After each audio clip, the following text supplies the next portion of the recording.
Здравейте, колеги и колежки! Искам да ви покажа докъде съм стигнал с разсадите, защото утре голяма част от тях ще отидат в градината. Ето първо тук, горе в щайгата, имам бели и черни сърца. Тук долу имам домати с картофен тип листа. Насам имам пипер.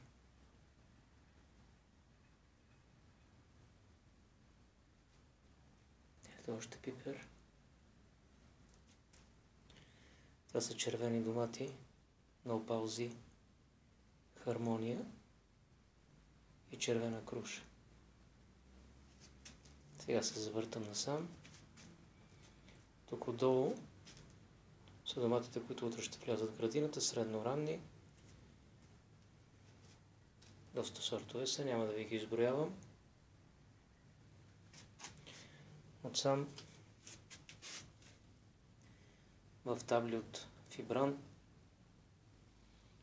съм поставил в дупки чашки с пипер. Пипер другата седмица, сряда четвъртък, и той ще отива в градината. Ето още пипер. Тук имаме селски пипер на табла. Тук има един мой сорт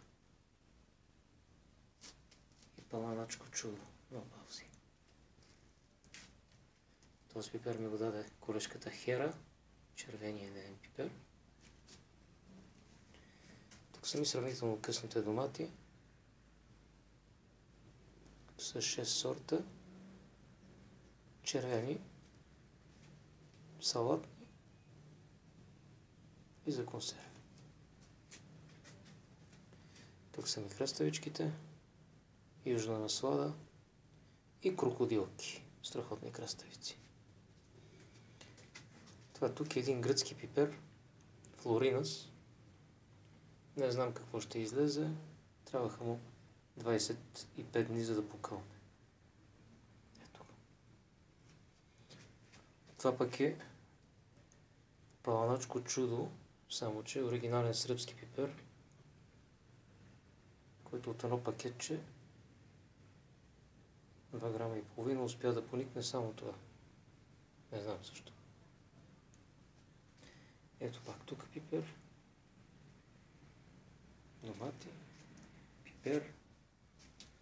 И сега ще се завъртя, за да ви покажа всичко, колкото мога да хвана. Не мога да хвана всичко. Ето, толкова разсъди не съм имал никога. Слава Богу, успях да ги запазя.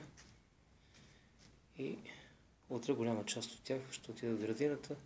Изкопал съм дупките, овочирал съм лехите, всичко е готово да бъде засадено. Днес успях да засадя един ред розови домати. И така. Това е. Ето да видите каква хубава природа има тук отвън. Градинка, а в далечината е любимата ми Витоша. Пожелавам на всички колеги и колежки спорна работа, успехи и година без заболявания на доматите.